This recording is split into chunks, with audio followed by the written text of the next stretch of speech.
I bought these tires 37 months and 29,000 miles ago. They've been rotated a few times a year and the pressure is checked regularly. The wear has been even across all four tires. I've not had a single flat or any issues with them.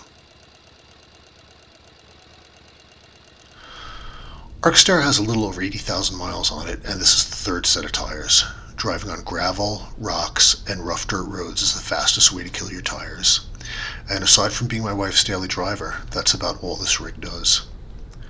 We take 3 to 7 day trips with it every month in every environment the West has to offer, from high mountains to low deserts on dirt, sand, rocks, snow, and ice. Everything that is bad for tires. We've had flats and sidewall tears with other tires, but not a single issue with the Wildpeaks. Traction is fantastic on trail and off. They air down well to crawl rocks and they float over sand, but where they really stand out is in the snow. We've had BF Goodrich long trails and hand-cooked Dyna Pros on this truck before, and the Falkens are so far the best.